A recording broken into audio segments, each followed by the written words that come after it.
Om Swastiastu. Selamat berjumpa dengan saya Dr. Insinyur Ewan Jundra MSI, dosen Teknik Elektro Negeri Bali. Hari ini saya akan menjelaskan tentang keputusan Direktur Politeknik Negeri Bali nomor 678 tahun 2020 tentang pedoman perilaku green Sivitas Kampus Politeknik Negeri Bali.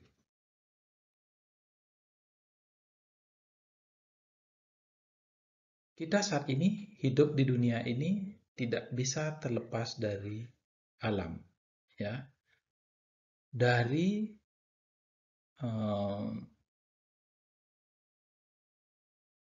pegunungan sampai ke laut pun kita sangat tergantung oleh alam ini, ya.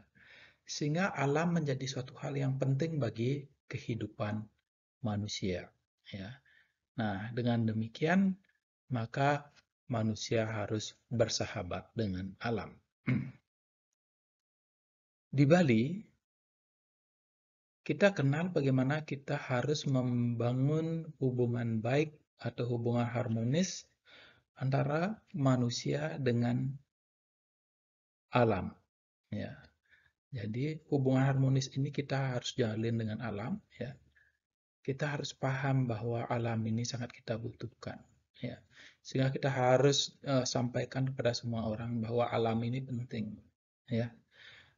Harus kita lakukan penyelamatan terhadap alam ini, ya, dengan berbagai cara, ya, gitu. Kemudian manusia juga harus menjalin hubungan harmonis dengan Tuhan. Manusia harus memahami bahwa semua yang ada, semua yang terjadi itu sangat tergantung pada Tuhan. Dengan demikian hubungan harmonis antara manusia dengan Tuhan menjadi sangat penting, ya. Kita harus ingat pada Tuhan dan kita harus melakukan, membicarakan, menyampaikan tentang ketuhanan kepada siapapun, ya. Kemudian kita harus melakukan tindakan yang sebagai wujud bakti kita kepada Tuhan. Hubungan harmonis antara manusia dengan manusia, ya. Jadi sesama manusia harus selalu berpikir bahwa kita ini adalah bersaudara, Wasudewa Kutumbakam. Kita sama-sama manusia, ya, sehingga harus membangun harmonis. Ini harus ditanamkan dalam pikiran, ya. Dan ini harus disampaikan pada kawan-kawan semua bahwa pentingnya membangun harmonisasi antara manusia dengan manusia. Hal ini harus dibuktikan dengan tindak tanduk terkait dengan pelaksanaan hubungan harmonis ini, ya. Nah, dengan demikian, itulah yang disebut dengan Balinese Green yang dibungkus dalam titel Trihita Karana, yaitu hubungan harmonis antara manusia dengan alam, manusia dengan Tuhan, manusia dengan manusia. Demikian juga segenap sivitas akademika Politeknik Negeri Bali, segenap sivitas akademik kampus Politeknik Negeri Bali, dia juga harus membangun hubungan harmonis dengan Tuhan. Ya. Caranya bagaimana? Dia harus berpikir bahwa Tuhan itu ada di mana-mana. Dia harus memikirkan juga bahwa Tuhan itu mempengaruhi semua yang terjadi, ya. Dan kita harus menyampaikan puja dan puji terhadap kebesaran Tuhan. Tentu hal ini harus dilakukan dengan kita melakukan persembahyangan dan doa sebelum kita melakukan aktivitas, ya. Karena semua aktivitas mengandung risiko. Dengan memuja Tuhan, ya, mohon perlindungan pada Beliau. Semoga kita diberi keselamatan dalam menjalankan aktivitas, ya. Terlebih-lebih orang yang bekerja berisiko misalnya di pekerjaan konstruksi, ya. Nah, kemudian pekerjaan yang bekerja dengan listrik yang kita tidak lihat arus itu mengalir. Kita tidak lihat bahwa ada tegangan dalam sebuah penghantar, ya. Kita tidak lihat ada tegangan pada sebuah komponen yang mungkin dalam keadaan normal tidak bertegangan. Seperti misalnya box panel gitu kan dalam kondisi normal tidak bertegangan. Tapi suatu ketika isolasinya rusak atau mungkin ada kabel yang lecet, maka dia akan menjadi bertegangan. Bisa saja kita tidak tahu kalau itu bertegangan. Kalau kita sentuh ya kita bisa jadi kesetrum. Nah, dengan demikian bekerja itu kita sangat penuh risiko. Ya, sehingga kita harus ingat pada Tuhan. Memuja Tuhan sebelum melakukan aktivitas, sebelum belajar, sebelum praktek, sebelum PKL, sebelum magang, dan lain sebagainya. Ini kita harus ingat pada Tuhan melalui persembahyangan. Ya, bagi yang Hindu, silahkan ke pura. Kalau di kampus Politeknik kita sudah ada pura. Kalau yang Muslim, kalau agama lainnya, silahkan dengan caranya masing-masing.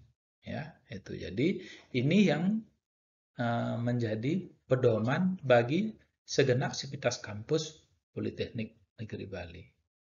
Nah, dia ini bersembahyang, kemudian sembahyangnya dengan pakaian yang sopan. Kalau pakai antang gitu ya.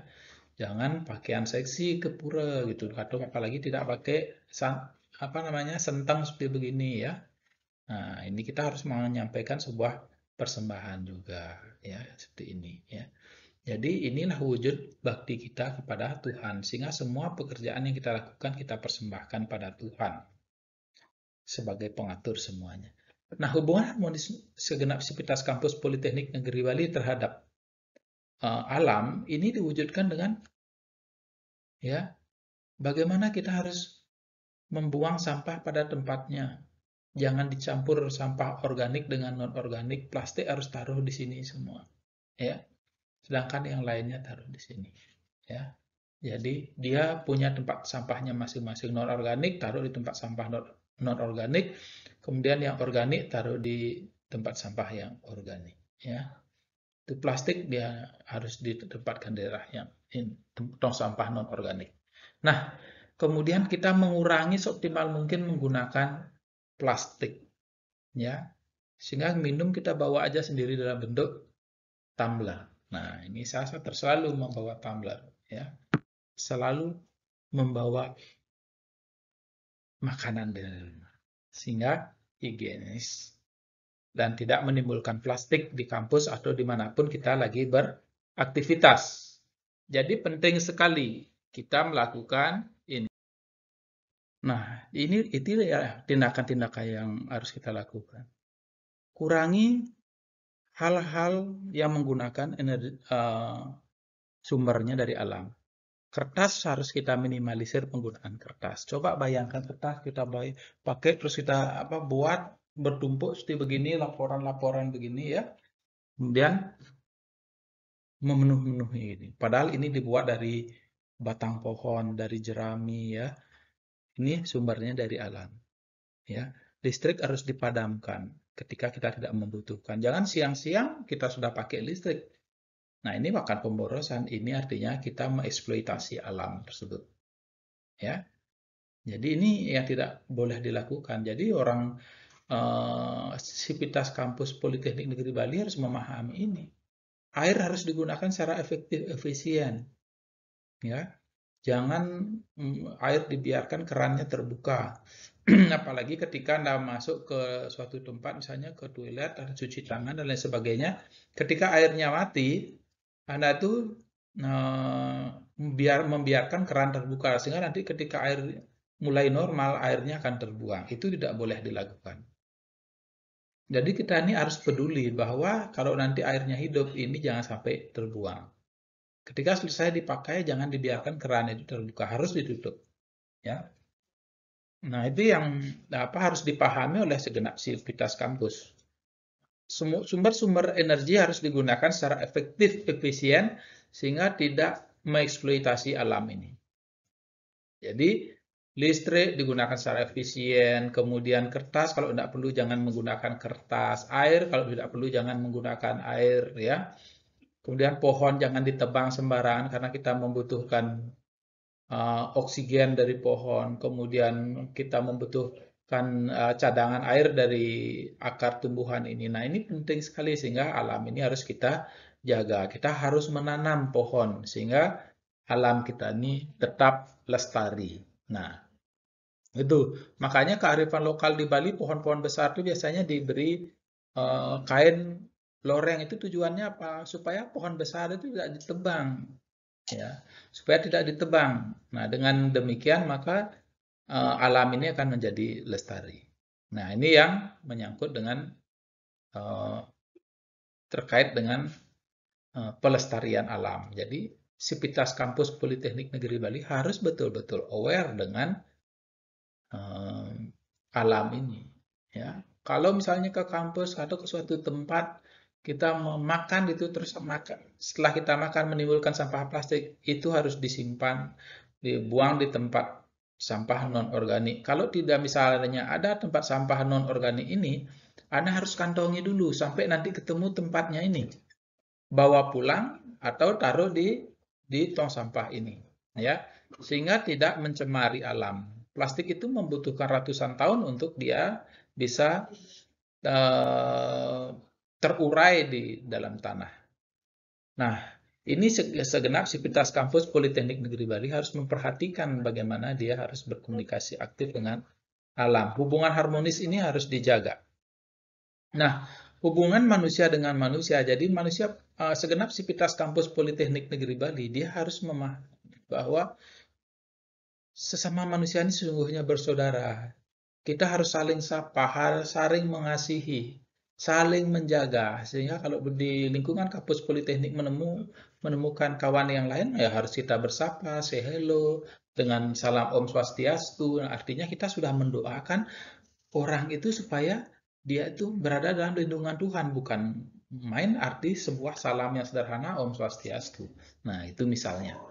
Atau dengan salam yang lain sesuai dengan agama dan kepercayaan kita masing-masing. Misalnya yang penganut kebudayaan rahayu, rahayu, rahayu artinya supaya selamat. Ini luar biasa. Inilah hubungan manusia dengan manusia. Ketika ada manusia yang tidak kita kenal, kita ketemu di jalan atau ketemu di kampus, yang mungkin saja dia membutuhkan pertolongan harus kita sapa. Sehingga kita menolong mereka. Kenapa kita harus sapa? Kenapa kita harus menolong mereka? Karena di dalam setiap diri manusia itu ada Tuhan. Pada setiap alam ini, semua benda di dunia ini, termasuk manusia, makhluk hidup, dia ada Tuhan di dalamnya. Dengan kita menolong orang lain, berarti kita melakukan wujud bakti kita kepada Tuhan. Nah ini, ya, dengan kita memahami ini, maka kita akan bekerja sebaik-baiknya dengan tujuan untuk melindungi manusia yang lain. Ya, ini pula yang menyebabkan kenapa saya harus akhirnya saya membuat dekap isolator karena saya tidak ingin kalau kabel itu putus menimpa orang di bawahnya. Ya, kalau misalnya ada tupai yang jalan di isolator terus mati kesetrum atau monyet mati kesetrum, ular dan lain sebagainya. Nah, makanya alam lingkungan ini harus lestari dengan berpedoman dengan pemahaman ini, ya. Saya lakukan ini, kita lakukan ini sebagai wujud persembahan kita kepada Tuhan, ya. Sehingga menjadilah insan politeknik itu menjadi insan-insan yang produktif karena segala sesuatu yang dia lakukan orientasinya pada Tuhan yang berupa persembahan. Ya, jadi ini. Nah, dengan kalau ini kita sudah lakukan dengan secara utuh, bagaimana Sivitas Kampus Politeknik membangun harmoni dengan Tuhan, dengan alam, dengan sesama manusia, ya ini akan menjadi kearifan lokal yang luar biasa dan menjadikan Bali ini menjadi menarik dan sangat menarik bagi semua orang. Bagaimana tidak? Alamnya lestari, manusianya ramah tamah dan lain sebagainya. Maka akan terjadi.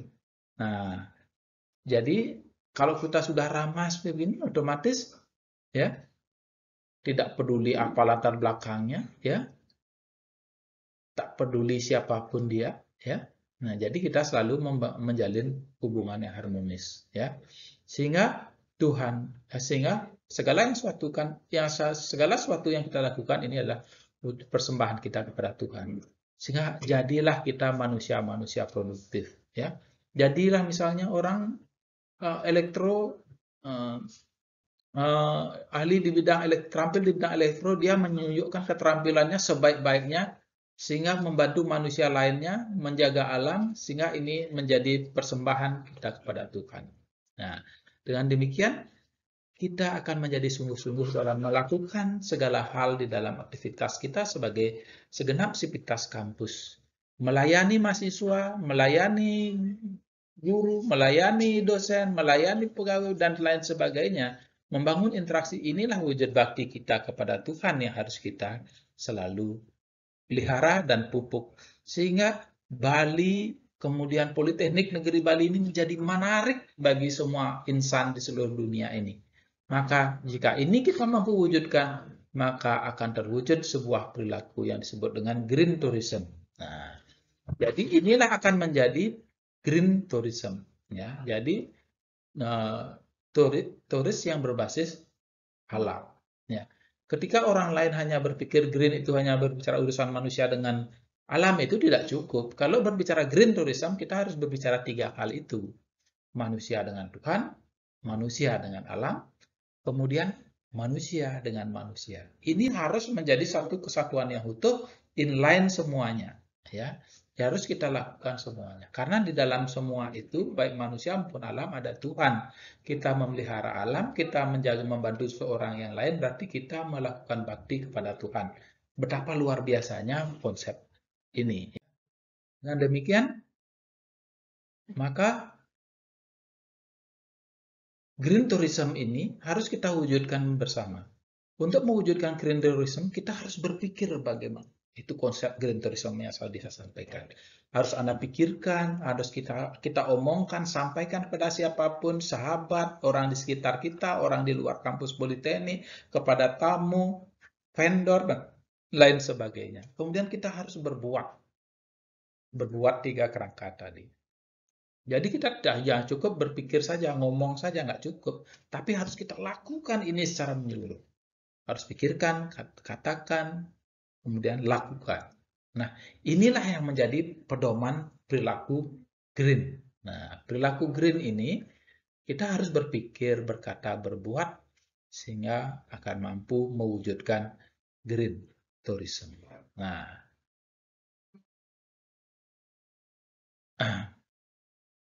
ketika kita mewujudkan green tourism ini, ya, maka di mana pikir, kata, dan perbuatan ini kita lakukan pada saat pelaksanaan perencanaan, pengorganisasian, pelaksanaan, pengawasan, ya, yang dilakukan oleh segenap sivitas kampus PNB harus berpedoman ini. Pada green tujuannya untuk mewujudkan green tourism dengan cara apa? Berpikir, berkata, berbuat untuk mewujudkan green tourism, ya, baik dalam hal perencanaan, pengorganisasian, pelaksanaan maupun pengawasan. Nah, terus siapa saja yang harus melakukan ini, pikir, kata, dan perbuatan ini? Ya dosen, ya pegawai, ya mahasiswa, pihak ketiga, baik itu tamu, kantin, vendor, alih daya, dan lain sebagainya. Jadi, seorang dosen dia harus melayani mahasiswa dengan baik, ya, tidak sok-sokan, sok berkuasa, sok penting, dan lain sebagainya, ya. Demikian juga kalau ketemu pihak ketiga, baik tamu, ya, penjual di kantin, ya, vendor, orang alih daya, misalnya cleaning service gitu, dosen harus membangun hubungan yang harmonis, ya, berpikir, berkata, berbuat, tunjukkan bahwa kita harmoni dengan siapapun. Demikian juga pegawai harus layani dosen dengan baik, layani mahasiswa dengan baik, layani pihak ketiga, baik itu tamu, ya, dan lain sebagainya. Ini dengan baik. Kenapa harus kita lakukan dengan baik? Ya, karena ada Tuhan di dalam semua insan tersebut. Ketika kita berbuat baik, maka kita melayani Tuhan. Ketika kita mencaci maki, memfitnah, ya, mengkhianati, dan lain sebagainya, berarti kita mencaci maki, memfitnah, dan mengkhianati Tuhan itu sendiri. Jangan pernah dilakukan. Lakukanlah pekerjaan itu dengan tulus ikhlas, dengan pelayanan atau sewanam, ya, yang tulus ikhlas itu. Jadikan semua perbuatan itu persembahan kepada Tuhan. Nah, tentu dalam pelaksanaan ini tim Green Tourism mempunyai kewajiban untuk memantau gimana gerak-gerik dosen, pegawai, ataupun pihak ketiga di lingkungan kampus Politeknik Negeri Bali. Membuang sampah sembarangan, denda. Nah, itu harus dikenakan ponis. Ponisnya apa? Misal tong sampah gitu, sesuai dengan peraturan direktur 678. Ini tong sampah yang hasil vonis pelaku pelanggaran baik dosen, pegawai maupun mahasiswa maupun pihak ketiga, Ini kita kumpul-kumpulkan, bisa memperbanyak tong sampah yang ada di lingkungan Politeknik. Kalau sudah memenuhi, juga bisa kita sumbangkan ke tempat lain, sehingga green tourism itu berawal dari kampus Politeknik Negeri Bali, menyebar di seluruh Bali dan Indonesia, bahkan dunia. Karena ini konsep yang luar biasa, green tourism yang dimiliki oleh Politeknik Negeri Bali. Nah, sehingga dibutuhkan Anda harus memahami dan medomani SOP perilaku green, ya. Tujuannya apa? Supaya kita bisa melakukan pemanfaatan sumber daya efektif, efisien, ramah lingkungan, dan ramah bagi manusia. Bagaimana kita membangun hubungan manusia dengan alam? Harus jaga, tetap bersih, ya. Tuh, alam itu harus kita jaga, lingkungan kita jaga tetap bersih, sampah plastik harus kita kumpulkan dengan sampah plastik, jangan sampai mencemari lingkungan. Air digunakan secara efektif, efisien. Listrik digunakan sebagaimana perlu saja. Itu. Kemudian manusia dengan Tuhan, bagaimana kita harus sujud bakti dan persembahkan semua yang kita lakukan kepada Tuhan. Ya, sehingga kita mampu melakukan dengan optimal. Kemudian SOP dengan hubungan manusia dengan manusia, bagaimana kita harus bertegur sapa, menggunakan name tag, menggunakan kostum sesuai dengan harinya, menata rambut dengan baik, ya. Kemudian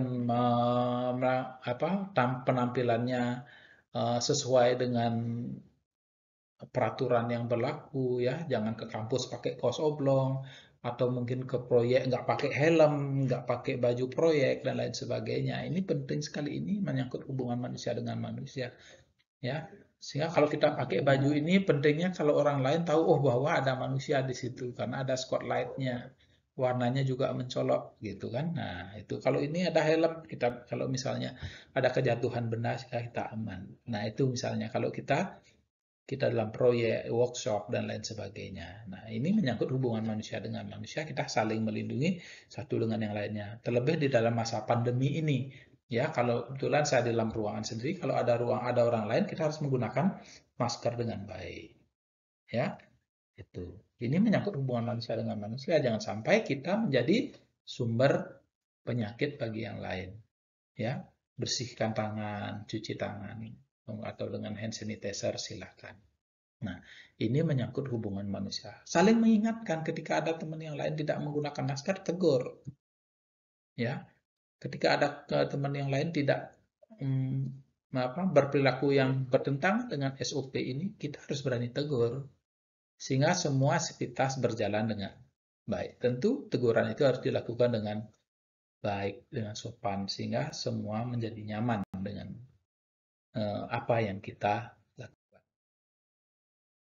Ya, tentu hal itu tidak bisa berjalan begitu saja tanpa ada sarana prasarana yang memadai. Media sosial, media sosialisasi maksudnya untuk edukasi, ya, billboard, spanduk, poster, baik itu poster hard copy maupun poster elektronik, ya, peralatan tong sampah organik, kemudian dan yang non organik, ya, itu. Kemudian infrastrukturnya apa? Biopori misalnya.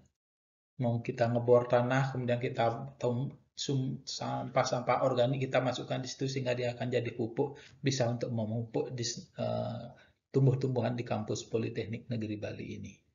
Ya, sarana pengangkutan pengolahan sampah yang memang terpisah, mana yang organik, mana yang non organik. Jangan sampai tempat sampahnya sudah beda, sampah organik dan non organik, ketika masuk ke alat pengangkut ini dijadikan satu lagi semua. Itu yang nggak benar. Ya, jadi kita harus memahami bagaimana mengelolanya. Kemudian fasilitas gedungnya harus ramah lingkungan, ya.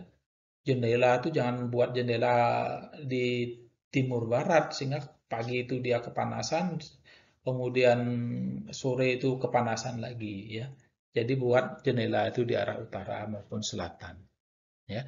Jadi ini yang kearifan lokal yang dimiliki leluhur Bali dalam Asta Kosala Kosali dan Asta Bumi, sehingga leluhur kita tidak membuat pintu itu berada di arah timur atau barat, atau jendela itu timur atau barat.